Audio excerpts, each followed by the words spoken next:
இந்த இசை உலகம் எங்கும் கொண்டு செல்லப்படும். இதோட நிற்க போறதில்லை, இது ஆரம்பம். அந்த இசையினுடைய அமைப்பை கேட்டுவிட்டு அவர்களால் தாங்க முடியவில்லை. இன்னைக்கு அடிச்சா நாளைக்கு அழுவோம். அப்போ ரசிச்சதை நம்ம ஆட்கள் அப்பவே வெளிப்படுத்துறோம். கடவுள் இளையராஜாவுக்கு அளவுக்கு கடவுளை கீழே இறக்கிட்டீங்களா? இந்த சிம்பனி இசை 13 தேசங்களில் நடத்தவிருப்பதற்கு நாட்கள் குறித்தாக்கிட்டு 13 தேசங்களில் மிகவும் மகிழ்வான இதயத்தோடு மலர்ந்த முகத்தோடு நீங்கள் என்னை வழி அனுப்பி வைத்தது இந்த நிகழ்ச்சியை வெற்றிகரமாக நடத்த இறைவன் அருள் புரிந்தார். இது சாதாரண விஷயம் இல்லை. நிகழ்ச்சி மியூசிக் எழுதிடலாம், மியூசிக்கை எழுதி கொடுத்தா அவங்க வாசிடலாம். ஆனால் ஒவ்வொருத்தரும் ஒவ்வொரு மாதிரியாக வாசிச்சாங்கன்னா எப்படி இருக்கும் மியூசிக்? இப்போ நம்ம எல்லாரும் பேசுகிற மாதிரி ஒருத்தருக்கு ஒன்றும் புரியாமல் இருக்கணும் இல்லையா? அது அந்த கண்டக்டர் மிக்கேல் டாம் என்பவர் ஒவ்வொரு நோட்டாக நான் என்ன எழுதிடணும் அது அத்தனையும் இந்த போன உடனே அவங்களுடைய ரிஹர்சலில் கலந்து கொள்ளத்தான் எனக்கு நேரம் இருந்தது. அது மிகவும் முக்கியமான விஷயம். ஏனென்றால் அது அரங்கேற்றும் பொழுது எந்த விதமான அந்த விதிமுறைகளுக்கு மீறியோ அல்லது விதிமுறைகளை அதிலிருந்து தவறுனாங்கன்னா விதிமுறைகளை மீறினதாக. அதனால் அவர் பெர்ஃபெக்டாக 80 பேர் சேர்ந்து அவர் அப்படி கையை தூக்குனாருன்னா, ஒரு கண்டக்டர் கையை தூக்குனாருன்னா சைலண்டாக இருக்கும், மூச்சு விடுற சத்தமே கேட்காது.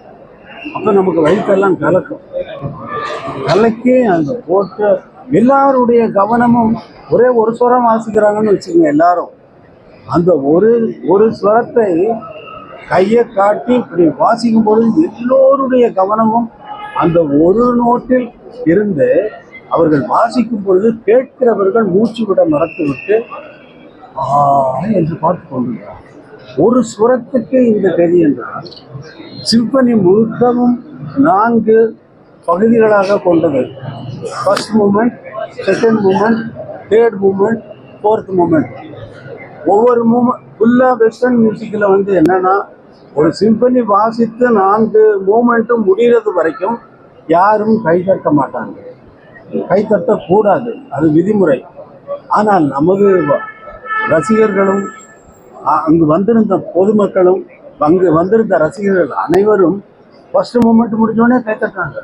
கண்டக்டர் தான் அவங்க வாசிக்கிறவங்களோட தான் ஆச்சரியம். 80 பேர் வாசிக்கிறாங்க, எல்லாருக்கும் ஆச்சரியம். திரும்பி என்ன பார்க்குறாங்க, கண்டக்டர் என்ன பார்த்து சிரிக்கிறாரு. அப்படித்தாங்க. அப்படியே ஒவ்வொரு மூமெண்ட்டுக்கும் கைத்தட்டி பாராட்டுகளை கொட்டி கொண்டு அவர்களால் தாங்க முடியல. அந்த இசையினுடைய அந்த அமைப்பை கேட்டுவிட்டு அவர்களால் தாங்க முடியவில்லை. இன்னைக்கு அடிச்சா நாளைக்கு அழுவோம். அப்போ ரசித்ததை நம்ம ஆட்கள் அப்பவே வெளிப்படுத்துறாங்க. அந்த நேரத்தில் ரசிப்பதை அவர்கள் அந்த நேரத்தில் அவர்களுடைய மகிழ்ச்சியை எப்படி தெரிவிப்பது? கரகோஷம் கொண்டு தான் தெரிவிக்க முடியும். கரகோஷம் கொண்டு அது மாதிரி இது எல்லா இசை வல்லுநர்களாலும் பாராட்டப்பட்ட ஒரு சிம்பனி. அது உங்கள் வாழ்த்துக்கள். நீங்கள் வாழ்த்து மனமாற வாழ்த்து என்னை அழைப்பினீர்கள் அல்லவா? அந்த மகிழ்ச்சி இந்த தமிழ்நாட்டிற்கும் இந்தியாவிற்கும் பெருமை சேர்க்கக்கூடிய ஒரு பெரிய நிகழ்ச்சியாக இது மாற்றம் எடுத்திருப்பது இறைவனுடைய அருளால். அந்த முதல்வர் அரசு மரியாதையோடு என்னை வரவேற்றது எனக்கு மிகவும் நெஞ்சத்தை நிகழ வைக்கிறது. முதல்வர் அரசு மரியாதையோடு வரவேற்றதைப் போலவே தமிழக மக்கள் அனைவரும் என்னை வாழ்த்தி கொண்டிருப்பது, வரவேற்பது எனக்கு மிகவும் பெருமையாக இருக்கிறது. இந்த இசை நிகழ்ச்சியை, இந்த இசையை நீங்கள் டவுன்லோடு செய்து கேட்கக்கூடாது. டவுன்லோடுன்னு சொல்கிறப்ப மட்டமாக நினைக்காதீங்க. என்னென்னா இதை நேரடியாக கேட்கணும். என்னுடைய மக்களை நான் நேரடியாக இசைத்து அந்த அந்த அந்த அனுபவத்தை, அது வேற. நீங்கள் அங்கே உட்காந்து அந்த சைலண்ட்டாக அந்த 80 வாத்திய கருவிகளும் அப்படியே கேட்கும். 80 வாத்திய கருவிகள் மற்ற ஒலிப்பதிவுகளில் கேட்குமா? கேட்காது. நான் எவ்வளவோ பாடல்களை ரெக்கார்ட் செய்து கொண்டிருக்கும் பொழுது கூட ஒரு நோட்டு பிசகுனாலும் விடமாட்டேன். போட்டு வாங்கி விட்டுருவேன். ஃபுல் ரிஹர்சலில் கலந்துக்கிட்டு மேடையிலையும் பக்கத்திலேயே உட்கார்ந்து கொண்டு தவறு செய்கிறார்களா என்பதை கவனித்துக் கொண்டிருந்தேன். இரண்டாவது பகுதியிலே நமது பாடல்களை, என்னுடைய பாடல்களவே அவர்களை வாசிக்க வைத்து, நம்முடைய சினிமா பாடல்களையே வாசிக்க வைத்து நானும் ஒரு பாடலை அங்கே அவர்களோடு பாடினேன். அதுவும் மிகவும் கஷ்டமான காரியம். ஏனென்றால் அவர்களோடு பாடி எனக்கு பழக்கம் இல்லை. தினமும் அவர்களோடு பாடுகிறேன். என்னுடைய பாடலை என்னுடைய தியேட்டரில் எங்களுடைய விதிமுறைப்படி நாங்கள் ரெக்கார்ட் செய்து கொண்டு வருவதுதான் வழக்கம்.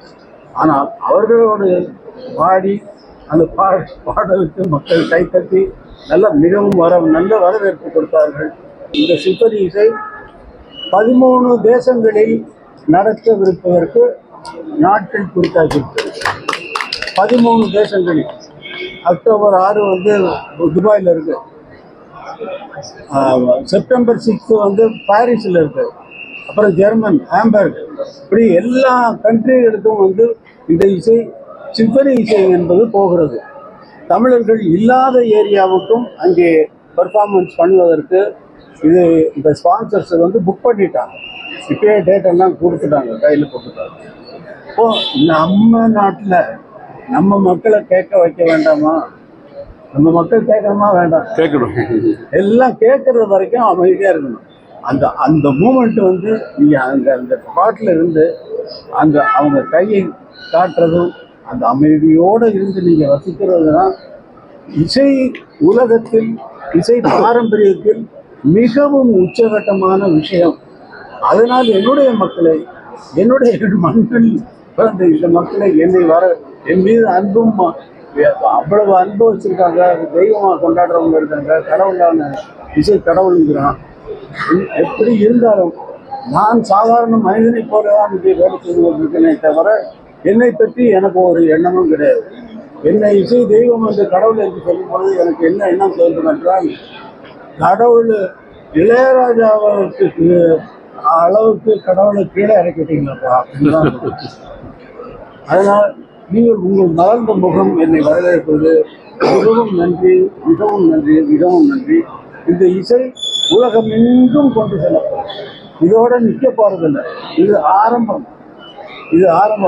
82 வயசாச்சு, இனிமேல் என்ன பண்ண போறாருன்னு நினைக்காதீங்க.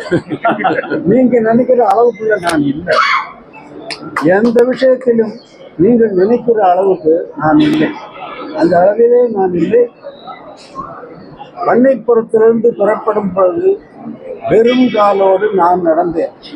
என்னுடைய காலில் தான் நடந்து நான் இந்த இடத்தில் என்னுடைய காலில் தான், வெறும் காலில் தான் நிற்கிறேன் என்பதை இளைஞர்கள் உணர வேண்டும்.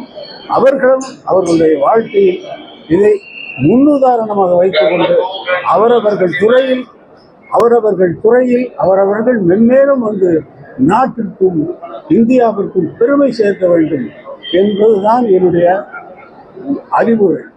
நன்றி, வணக்கம்.